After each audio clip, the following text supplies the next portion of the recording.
I see all these sports commentators or sports analysts around the league criticizing Dak Prescott, Mr. Spears, Stephen A. Smith, mainly Mr. Spears. Who else? Even Nick Rack. Y'all criticizing Dak Prescott because he threw some interceptions, and you said he played terrible against the Jacksonville Jaguars. If he played so terrible, how did they have a 17-plus point lead or 17-point lead in the game if he played so terrible? That's ridiculous. The most ridiculous thing I've ever heard.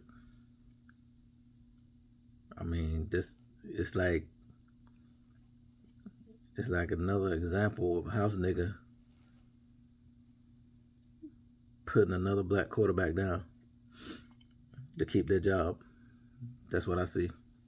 Sorry. It's not Dak Prescott. He didn't play terrible. I watched the game. He didn't play terrible against Jacksonville. He made some mistakes, but he didn't play terrible.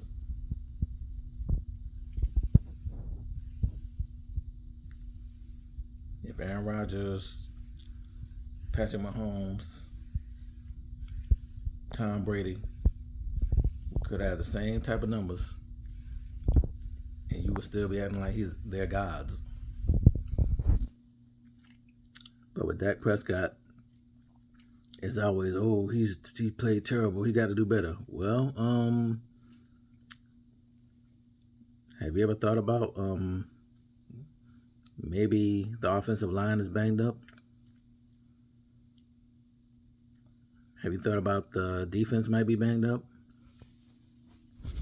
Have you thought about why they're throwing the ball so many times when they have a running back that they made the highest paid running back in the NFL at one time and another running back that's even better? Why are they throwing the ball 30, 40 times? Have you ever thought about that? I heard Nick Wright the other day said every time Dak has thrown over 25 times in a game, he's thrown an interception. Well, guess what? Probably over half the NFL league who's thrown the ball over 25 times in a game has thrown an interception. Hello? In that game against Jacksonville, they even had, I heard them say they had a 27-second possession. That's Dak's fault because they had a 27-second possession? No, that's the coaching and the play calling. You can use up 27 seconds on one down. So it's not Dak, it's the coaching.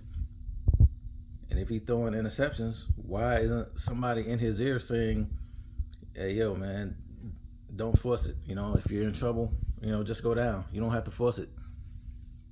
We'd rather, you just go down and, live to play another day than, make a mistake. If he's so bad, there's coaches that could be in his ear, telling him that. Every team has a coach. Michael Jordan and Pippen, they were great. Kobe and Shaq were great, but until they got their right coach, the right coaching, they wasn't running the championship. So that's all Dallas needs right now. The proper coaching and play calling. That's what I see. And the defense is banged up, bad. But with the right coaching, they can play to their strengths. When they get leads, they can slow the game down and call sensible plays. Be careful with the ball. If you got a 17, 20-point lead, you're better off taking a sack. At least it keeps the clock running rather than risking, making a turnover. Why are you running Zeke side to side and Pollard up the middle when you should be running Zeke north and south and Pollard east and west and let him get outside and use the speed? You know what I'm saying? All this passing is keeping your defense on the field longer instead of taking time off the clock. So it's a whole lot of things that go into it. It ain't just that. You know,